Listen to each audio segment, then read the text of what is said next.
Nature pure -17 cholesterol free rice bran oil. এতে রয়েছে এমন উপাদান যা আপনার হার্টকে রাখে সুস্থ।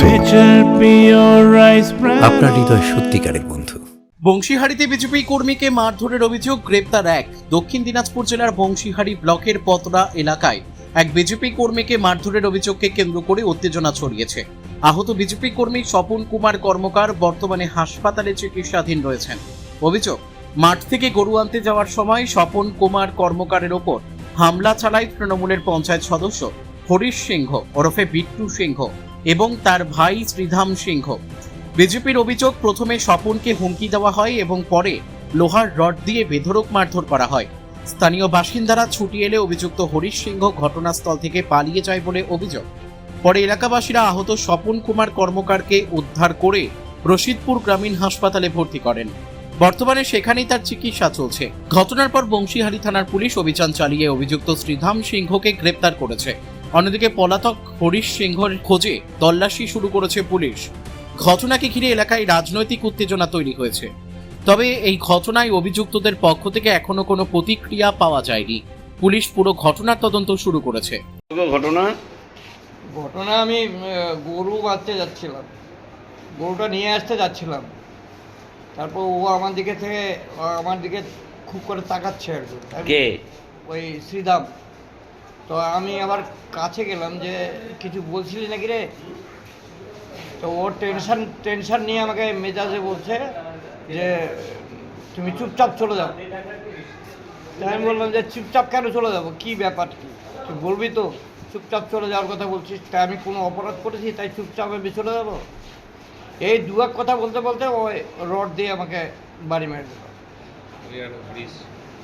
কে? ও একাই ছিল না আরো কেউ ছিল? হয়তো হরিশ আর দুইজন, ওরা দুই ভাই। তাহলে কি কারণে মারলো আপনাকে? তাহলে কি কারণে মারলো আমি এখন পার্টিগত ব্যাপার।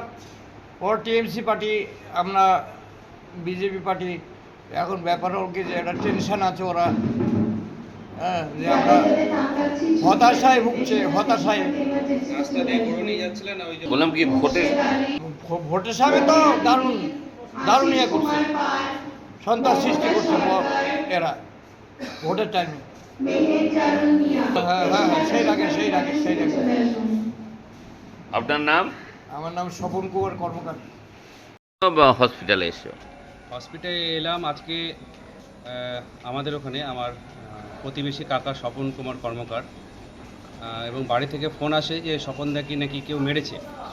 তো আমি বুনিয়াদপুরে ছিলাম, আমি এখানে দৌড়ে এসে দেখি এবং তারা বলে যে হসপিটালে নিয়ে যাওয়া হয়েছে। তা আমি দেখতে আসি এবং দেখি যে স্বপন কুমার কর্মকার, আমার প্রতিবেশী কাকা, তার মাথা থেকে প্রচুর পরিমাণে রক্ত বেরোচ্ছে এবং মাথাটা ফেটে গেছে। তারপরে আমি যারা হসপিটালে নিয়ে এসছে আমার ভাইরা, তাদের কাছে জানতে পারি যে ওখানে হরিশ সিংহ এবং শ্রীধাম সিংহ, এই দুজন যারা অটোমেটিক্যালি একটা ব্র্যান্ডেড মাস্তান, মানে আমাদের এলাকার পুষ্পা বলা যেতে পারে, তারা অটোমেটিক্যালি ওই আমাদের ন্যাংরাপির চত্বরে এই নির্বাচনের আগে থেকে একটা ত্রাস সৃষ্টি করে রেখেছিল এবং এখানে একটা সাধারণ নিরীহ মানুষকে ভোটের আগেও তারা মেরেছে, ভোটের পরেও তারা মারছে। তো আমি এখনও শুনিনি কী কারণে। তো বৃদ্ধ কাকা দেখে খুব খারাপ লাগছে, মাথা থেকে গলগল করে রক্ত বেরোচ্ছে। এখন তিনি ট্রিটমেন্ট অবস্থায় আছে। আমার সম্ভবত মনে হচ্ছে ওনার মাথায় কিছু বড় ফ্র্যাকচার হয়েছে, হয়তো এখান থেকে রেফার করে তাকে কালদিঘি বা মালদায় পাঠানো হবে। আমরা খুব দুশ্চিন্তার মধ্যে আছি এবং আগামীতে আমরা আশা করব আমরা আইনের দ্বারস্থ হব। এই ধরনের দুর্বৃত্তরা, এই ধরনের যে সন্ত্রাসবাদী ছেলেরা পাড়া গ্রামে ঘুরে বেড়াচ্ছে এবং সাধারণ মানুষকে মারছে, তার জন্য উপযুক্ত ব্যবস্থা হয়, তার জন্য আমরা আইনের কাছেও যাব। থাকতে যাচ্ছে? দেখো, এটা তো তৃণমূলের বরাবরই কালচার।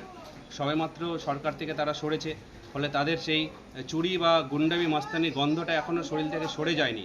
কিন্তু তারা জানে না বর্তমানে যে সরকার আছে সেখানে চোর গুন্ডাদের কোনো আশ্রয় হয় না এবং আইনের মতো কাজ করবে এবং এই সমস্ত সন্ত্রাসবাদী চোরদের কী করে শায়েস্তা করতে হয় সেটা বর্তমান সরকার খুব ভালোভাবেই জানে। আপনার নাম?